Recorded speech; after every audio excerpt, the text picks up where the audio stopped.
Ready to dive into something pretty wild.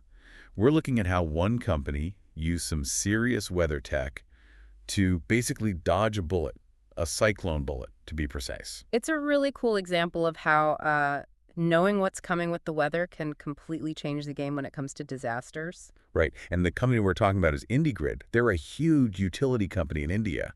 The kind that keeps the lights on for like a gazillion Yeah, people. exactly. And they had this massive cyclone Amphan headed straight for them. Yeah, Amphan wasn't your average weekend storm either. Definitely not. It was like the strongest cyclone they'd ever recorded in that whole region. Talk about high stakes, right? Oh, kidding.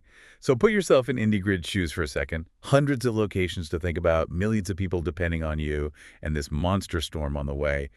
It's enough to make your head spin. It is, but that's where tomorrow.io comes in. They've got this weather intelligence platform, and it's like having a whole team of um, weather gurus in your corner. Oh, I like the sound of that. So they were like IndiGrid's own personal weather whisperers. Pretty much. They acted as an early warning system, but they were also like strategic advisors for IndiGrid during that whole crazy situation. Okay, so paint me a picture. What did that actually look like? So get this.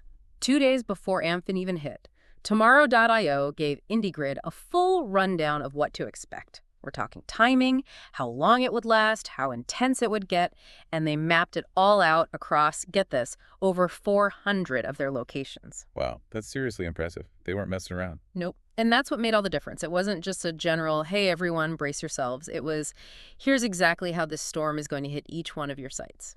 That's incredible. Talk about Mhm. targeted preparation. So instead of freaking out and trying to do everything at once, they could really focus their efforts. Exactly. And get this, it gets even better.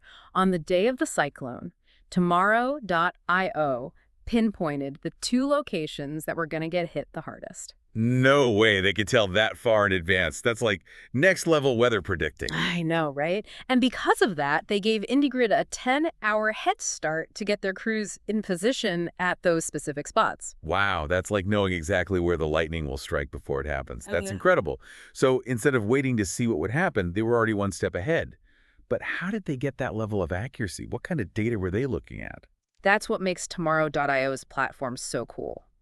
They weren't just using the usual weather data like wind speed and all that. They factored in all sorts of stuff. Like they looked at how old the power lines were in each district and how tough they were. Wow, they were getting down to that level of detail. Well, yeah.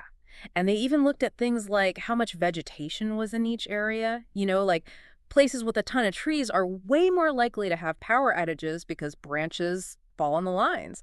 They were basically crunching all of this hyperlocal data to make these super accurate predictions. It's like they predicted which trees would fall before the storm even started. No wonder IndiGrid was able to handle everything so well. But what's really interesting to me? It's not just about the tech, right? There's a big human element to this whole story. Absolutely. You've got the IndiGrid team using this crazy advanced tech to make huge decisions in the heat of the moment. That takes guts. For sure. And then on the other side, you've got, what, millions of people who were probably affected by this storm in some way. Yeah. But because IndiGrid was so ready, they were able to keep things running pretty smoothly. Exactly. And I think that's a really important point. Investing in this kind of forecasting tech isn't just about saving money, it's about protecting people, making sure that essential services can keep going even when things get tough. And it worked. They actually pulled it off. They kept the lights on for all those people. They did, and let's not forget this was during the COVID-19 lockdown, so the stakes were even higher. Oh, totally. Hey. I bet people were already on edge. Yeah. And then to have a monster cyclone headed your way on top of everything else. Talk about adding insult to injury, right? No kidding. In one of the articles, IndiGrid's COO, Satish Talmail, said that a long power outage during that time would have been a nightmare. It would have been devastating. People were relying on electricity for so much more than usual, staying connected with loved ones, working from home, even just staying informed about what was happening. It's like, on top of everything else, the last thing you want is to be cut off from the world. Absolutely.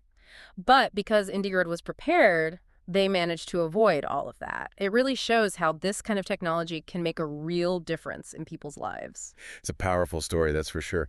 But I'm curious, beyond weather events like this, where else do you see this kind of predictive technology making waves? Oh man, the possibilities are endless. Think about things like logistics, supply chain management.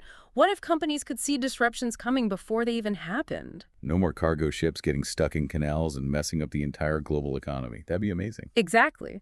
Or in urban planning, imagine using this data to optimize traffic flow, prevent accidents, maybe even design smarter cities from the ground up. Okay, so we're talking about using data to make things run smoother, safer, just generally better all around. I like it. Exactly. And it's not just about reacting to problems after they happen, it's about getting ahead of them, maybe even preventing them altogether. It's like we're moving from a world of, oh no, what happened, to we got this, we saw it coming. 100%. And the coolest part is we're only just scratching the surface. As we get even more data and the algorithms get even smarter, who knows what we'll be able to predict? The future of, well, the future's looking pretty interesting. It's exciting, but also a little bit daunting, don't you think? I Oh, mean, with this much predictive power comes a lot of you're responsibility. telling me. But hey, that's a conversation for another deep dive. Totally. But speaking of which, has we given our listeners enough to chew on for one day? I think we've taken them on a pretty wild ride so far. From a cyclone in India to the future of prediction itself, there's a lot to unpack there. Definitely a lot to think about. But one thing's for sure, this whole thing has really opened my eyes to the power of predictive technology. It's not just about weather anymore. It's about creating a safer, more resilient future for everyone. Couldn't have said it better myself. So, listener name, as we wrap this up, here's something to ponder. What other areas of your own life, your work, your community could benefit from this kind of forward-thinking, predictive approach? It's pretty mind-blowing when you think about it. We started with a cyclone, and now we're talking about predicting the future, like in a much bigger sense. It is, and it makes you wonder what's next. What could we predict if we had even more data, if these algorithms keep getting smarter? Okay, I have to admit, that part is both exciting and a little bit, whoa. Like, Huh? what are the ethical implications of all Oh, this? for sure. It's not something we should take lightly. I mean, knowing what's going to happen before it does, that's some powerful stuff. Seriously. And it makes you think, who gets to decide how this kind of technology gets used?